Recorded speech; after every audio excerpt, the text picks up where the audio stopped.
For major conflicts, we will be discussing three conflicts that can be seen in the tragedy King Lear: man versus man, man versus nature, and man versus self. In King Lear, the Earl of Gloucester has two sons, Edgar and his illegitimate son Edmund. Throughout the play, Edmund tries to claim the title Earl of Gloucester by a set of devious plans that include lying to his father that Edgar is trying to kill him, and lying to the Duke of Cornwall that his father has a plan to kill him and overthrow him, which leads to the gouging of Earl of Gloucester's eyes. Edgar intercepts a message that's supposed to reach Edmund. That was a plan to overthrow the Duke of Albany. Edgar, the protagonist, reveals to the Duke of Albany the intention that Edmund has. We start to see that the true man versus man is Edgar versus Edmund, when Edgar plans to kill the antagonist, Edmund, by being Albany's champion. Before you fight the battle, open this letter. If you have victory, let the trumpet sound. For him that brought it, wretched though I seem, I can produce a champion that will prove what is about there. If you miscarry, your business of the road hath so an end, and Emantion ceases.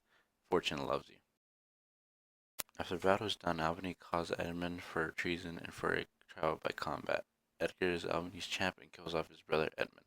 The conflict has a pretty big effect as Edmund influences a lot of characters during the play, like Regan, Goneril, Earl of Gloucester, and more.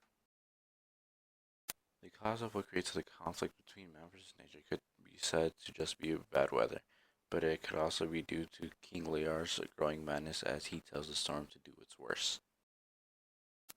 Blow winds and crack your cheeks, rage, blow, you cataracts, hurricanes spout, till you have drenched our steeples, drowned the cocks, you sulphurous and thoughts executing fires. Valiant couriers to O cleaving thunderbolts, cinch my white head, and thou awe-shaking thunder, smite flat the thick roundery of the road.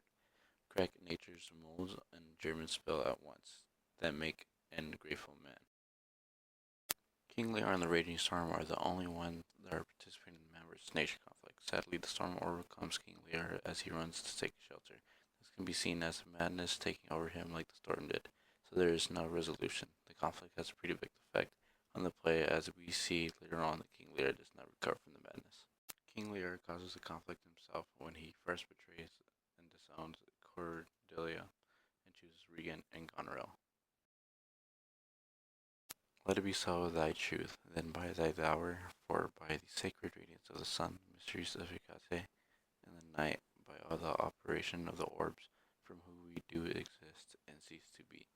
Here I disclaim my paternal care, propinquity and prophecy of blood, and as a stranger to my heart and me, hold these for this, forever the virtuous Scythian, or he that makes his generation messes to gorge his appetite shall to my bosom be as well neighbored, pitied, and relieved as thou my sometime daughter. The few that are involved in the man versus self are King Lear, Goneril, Cordelia, and Regan. King Lear is part of the conflict as he is the one that starts the conflict, and Goneril, Cordelia, and Regan are the ones that led King Lear to have a conflict with himself after he realizes Cordelia was the one that really loves him.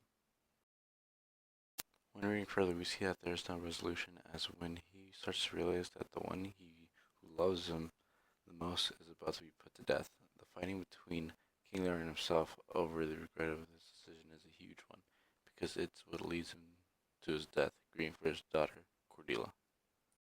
Created using Powtoon.